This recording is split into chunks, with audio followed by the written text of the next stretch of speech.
Kaleshwaram project నిర్మాణంపై జాతీయ ప్రాజెక్టుల భద్రతా సంస్థ ఇచ్చినటువంటి నివేదికను చూసి బీఆర్ఎస్ పార్టీ నేతలు సిగ్గుపడాలని రాష్ట్ర నీటిపారుదల పౌర సరఫరాల శాఖ మంత్రి కెప్టెన్ ఎన్ ఉత్తమ్ కుమార్ రెడ్డి పేర్కొన్నారు. బీఆర్ఎస్ పాలనలోని కట్టిన ఈ ప్రాజెక్టు వారి పాలనలోనే కుప్పకూలిపోయిందని ఆయన మండిపడ్డారు. మేడికట్ట, అన్నారం, సుందిళ్ల బ్యారేజీలు ఎందుకు పనికిరాకుండా పోయినా ఆ నిర్మాణాలు తమ గొప్పతనమని బీఆర్ఎస్ నేతలు ప్రచారం చేసుకోవడం సిగ్గుచేటని ఆయన మండిపడ్డారు. కాళేశ్వరం ప్రాజెక్టు నిర్మాణంపై జాతీయ ప్రాజెక్టుల భద్రతా సంస్థ ఇచ్చినటువంటి నివేదికపై మంత్రి ఉత్తమ్ కుమార్ రెడ్డి తీవ్రంగా స్పందించారు. కాళేశ్వరం ప్రాజెక్టు నిర్మాణానికి బీఆర్ఎస్ ప్రభుత్వం అధిక వడ్డీలతోటి 1,00,000 కోట్ల రుణం తీసుకొచ్చి రాష్ట్రాన్ని అధోగతి పాలు చేసిందని ఆయన దుయ్యబట్టారు. ఇంత జరిగాక కూడా బీఆర్ఎస్ ప్రజలను తప్పుదోవ పట్టిస్తోందని ఆయన తీవ్ర ఆగ్రహం వ్యక్తం చేశారు.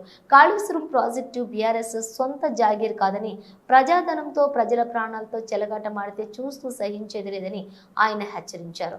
ఎన్డీఎస్ఏ ఇచ్చినటువంటి నివేదికపై సమగ్రమైన అధ్యయనం చేసిన మీదట తదుపరి చర్యలపై మంత్రివర్గ సమావేశంలో చర్చించి నిర్ణయం తీసుకుంటామని ఆయన వెల్లడించారు.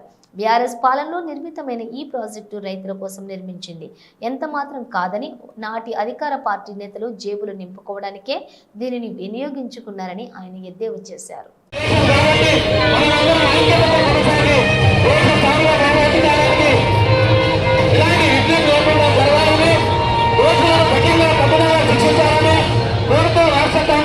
ఇచ్చిన పిలుపు మేరకు రాష్ట్ర నలుమూల నుండి వచ్చిన కాంగ్రెస్ సైనికులందరికీ స్వాగతం, సుస్వాగతం.